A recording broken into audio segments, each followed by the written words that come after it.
What's happening, y'all? Welcome back into Jay's World. Thanks for tuning in. Hopefully you're having a good day. And if you're not having a good day, hopefully I can help you have one with this video. So if you like the content, make sure you like, share, subscribe, and all that YouTube stuff. And without any further ado, let's get into the video. Alright, so as a about 20-year anime fan in the game, I was thinking the other day, and I was like, man, if I had to have one character that I'm familiar with, lead my squad into battle, right? Who would it be? So as I'm thinking through the memory of all the characters, all the TV shows that I watched over the years, I narrowed it down to about four characters. Four characters who, life or death, is all on the line. We got to infiltrate somebody who is going to lead my team to victory, someone I can trust. So I'm sure there's tens and thousands of characters. I'm positive there's more than tens, thousands of characters, but I know for myself, these four individuals I can speak on highly because I watched the shows or somewhat have read the manga or whatnot. So I feel confident in these four individuals. And to put a disclaimer out there, I am biased towards one of these four, but nonetheless, as we go through the video, I want you to take your notes, and when it's all said and done, I want you to decide, out of these four characters, who would you decide to put over your team? Who would you make the general of your squad?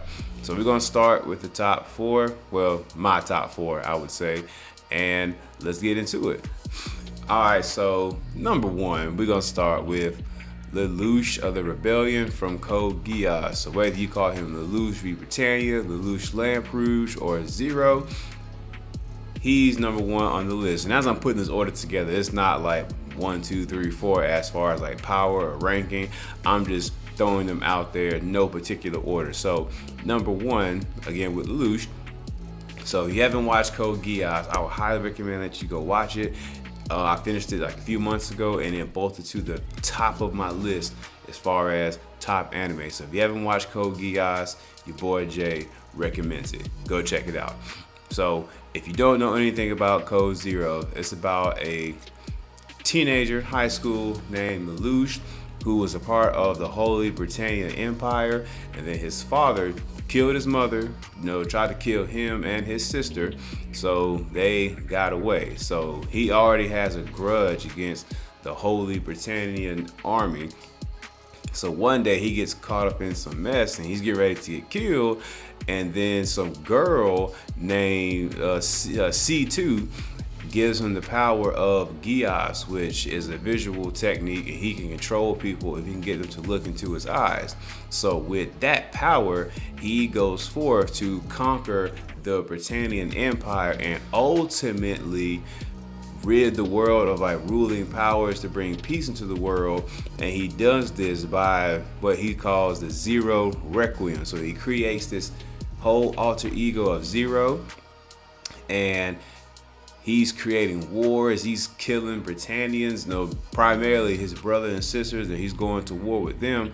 And the whole while, he is creating this whole strategic scheme of just ridding the world of powers and corruption and all that stuff. And initially, you're just thinking, as you're just watching the anime, you're just thinking like, man, this dude is just doing all this stuff for himself.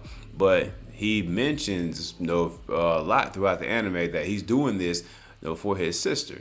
And he wants her to live in this world full of peace, and him willing to create that for her, he messed around and just became a bad guy. And he's balancing two lives, high school, and he's balancing Zero, to the point where this man is a mastermind. They're so dependent on Zero. They're like, man, boy, if we get ready to go to war, like, where's Zero? We need Zero. You have he was a Britannian, which he didn't really want anyone to know, for safety purposes. And he was leading the Japanese army. They call them 11s, took their whole name and called them 11s as the Britannians dominated their area. So he had the Japanese depending on him. he kind of got into like a little partnership with the Chinese Federation. They was counting on him as well for a little bit, and then you just see him mastermind both parties, the Japanese army, the segment of the Black Knights. He's steps ahead of the Holy Britannian Empire. The only person to really outsmart him was his brother, and you really see Lelouch's genius in several aspects of the show. For example, his brother Snizel walked into a room and Lelouch was on like the big monitor. So in his brother's mind, it's a live conversation. And so Zero or Lelouch, he's answering questions. He's asking Snizel the questions. Snizel's answering. Again, thinking it's a live feed, but the whole time, Lelouch was already aware and kind of predetermined the answers that his brother was going to say. And his brother answered the correct question, or pretty much followed the dialogue of the conversation that Lelouch figured he was going to have, and he got his brother with the Geass from the screen. That was a genius move. So off rip, we got Lelouch and Lelouch Zero, whichever one you want to call him, and he is the first candidate to potentially lead the team. Let's go on to number 2.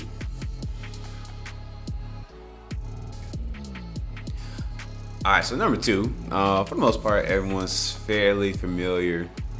One of the top animes of all time, according to people. This is in my top as well. So we have Shikamaru Nara from Naruto. So if you know anything about Shikamaru, as he's introduced into the series, he's what I call like this bum, don't want to do anything, a shirker as they call him, just wants to kind of sit, stare in the clouds. Ninja life isn't really for him and whatnot. He just wants to be chill, which I think we all can relate to that. Who really wants to go to work, right, and do anything? But the thing is, he's really the guy for the job, because Asuma, his sensei, gave him an IQ test in the form of a game. So Shikamaru thought he was playing a game, and come to find out, he has a super high IQ. Even Kurenai was surprised when Asuma told her the number. And then, you're shocked, like, whoa, not this guy. Like, not Shikamaru. This lazy dude right here has that IQ.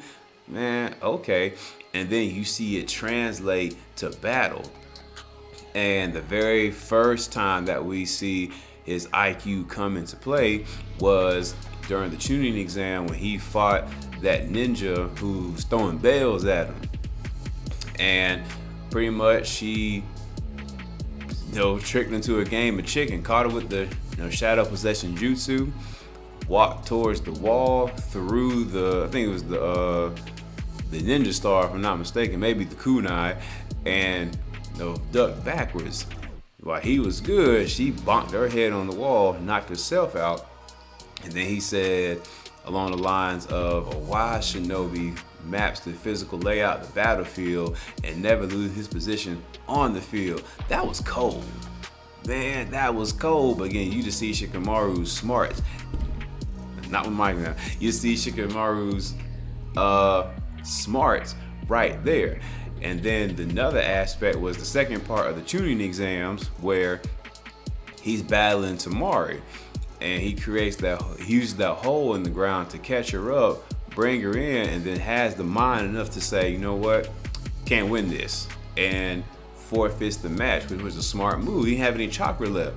Keep in mind, Shikamaru was the only one out of that whole group. Keep in mind, you had Neji, you had Rock Lee, you had that's a pretty solid set. Rock Lee, you had that's a pretty solid set from the Lee village.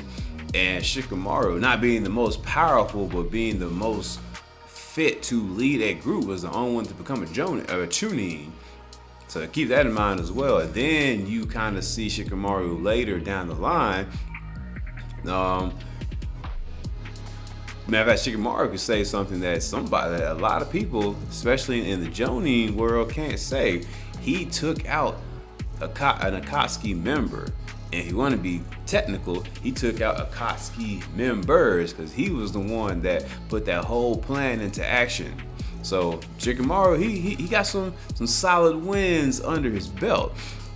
And of course, I'm not watching Boruto. I see absolutely no need to do that. But now, even in Boruto, he is the advisor to Naruto as the Hokage. So, me personally, I would have no problem with Shikamaru leading my team into victory. He's definitely proven to be the guy. He's definitely proven that if push comes to shove, he can outmaneuver, outsmart, and put you in a position to win. So Shikamaru is definitely another candidate. All right, let's move on to number 3. And this is my character of bias. Let's go ahead and put it out there. We have Karama, whether it be Karama or Yoko Karama from Yu Yu Hakusho. And Karama is one of my favorite characters ever across all the anime that I have watched over these past 20-something years. Karama is by far one of my favorite characters of all time. You can go watch the video I did on Yu Yu Hakusho about the OVAs and the potential Netflix adaptation, which I'm still not sure how it's gonna go, but we're gonna see. So Yoko Karama, Karama's introduced a few episodes into the anime, and him and Hiei, they raid King Yama's vault, they steal some valuable weapons, and Yusuke has to go track them down. So Hiei, of course, gives Yusuke a fight. Karama more so just wanted the mirror to heal his mother. So Yusuke helped him with that, and then you see Karama, in turn help him, beat Hiei, and then you just kind of see the friendship grow. But then when Kuwabara and Hiei went to go storm the castle to fight the 4 Saint Beasts, Hiei and Karama join them. So Karama's up first against Genbu and walks up confidently. This is when you kind of see Karama's, the essence of who he is. And they're like, man, we want to jump this guy. This is a rock, dude. And Hiei, being a killer, being as ruthless and cutthroat as he is, says, man, look, do you know why I picked Karama? That's to avoid fighting him myself. And he's like, I told him to watch. Karama is extremely cutthroat in the battle, precise, more so than he is. So for Hiei to say that says something about Karama. Karama, it was nothing to play with.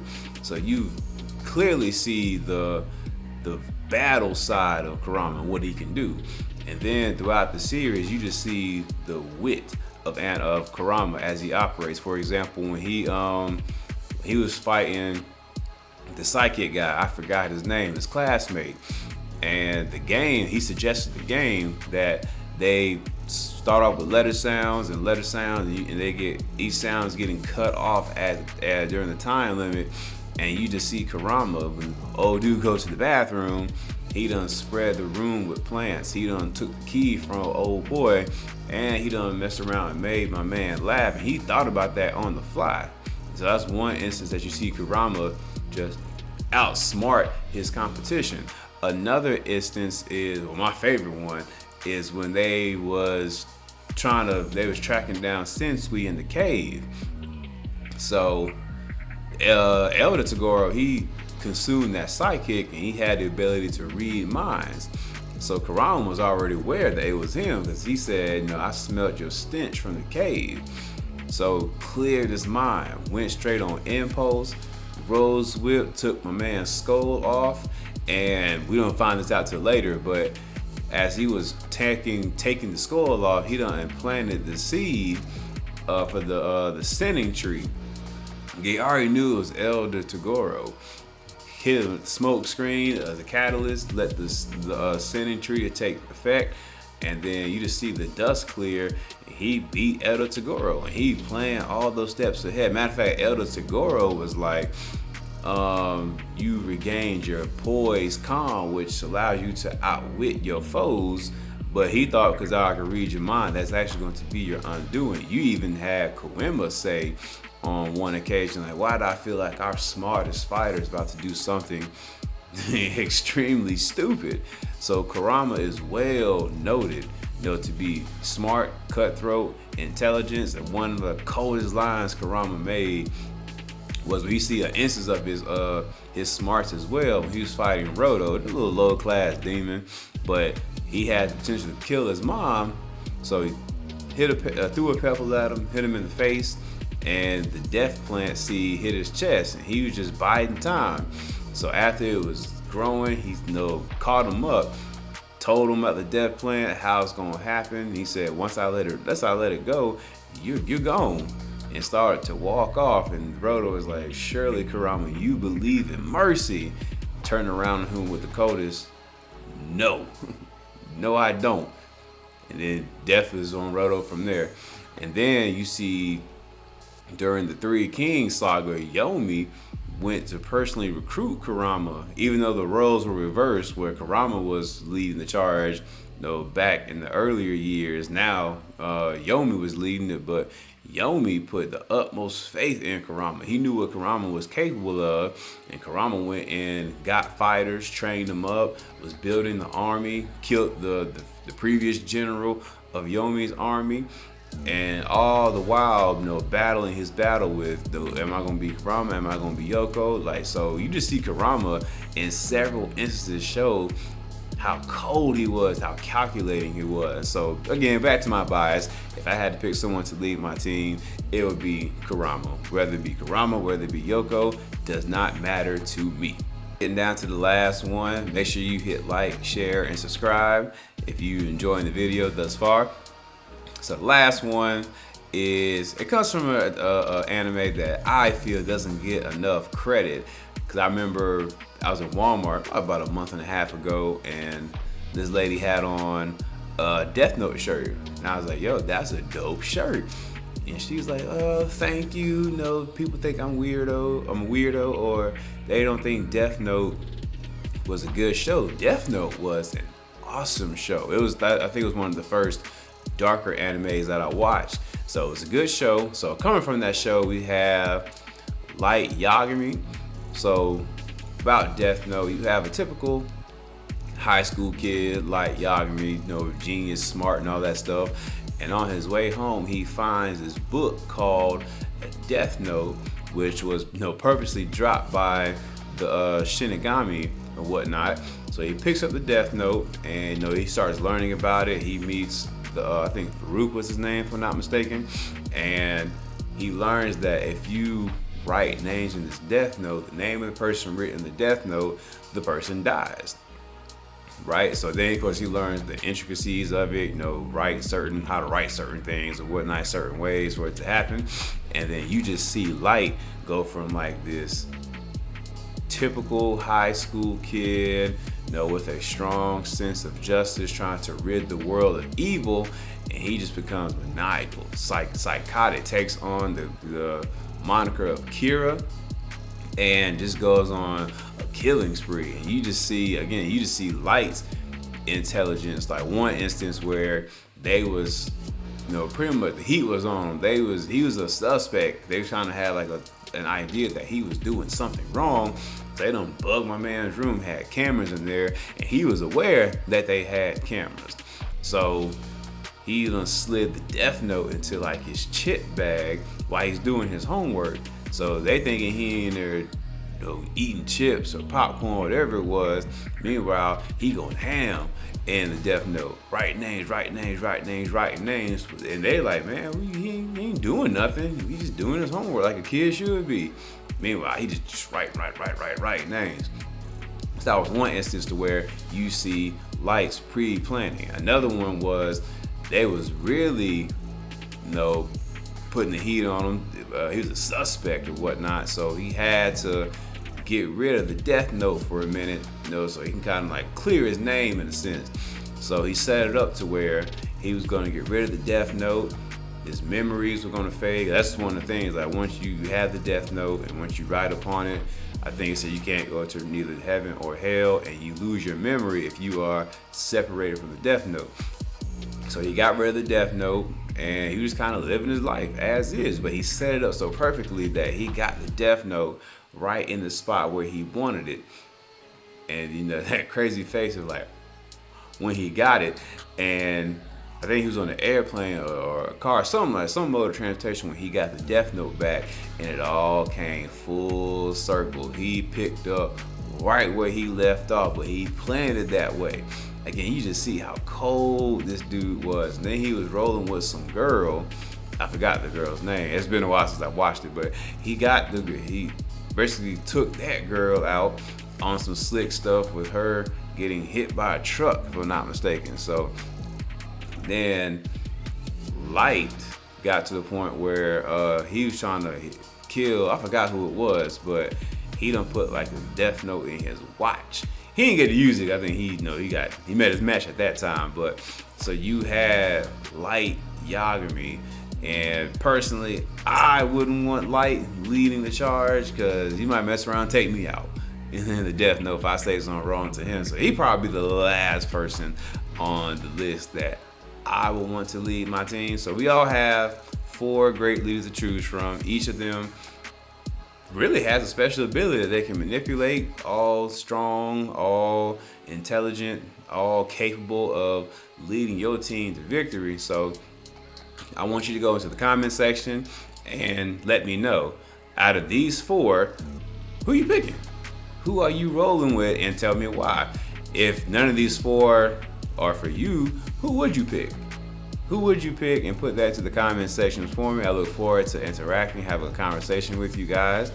And with that, I hope you have a good rest of the day, a great positive rest of the day. And if you're not having a good day, I hope that this video helps you to do so. And until next time, we out of Jay's World. Peace.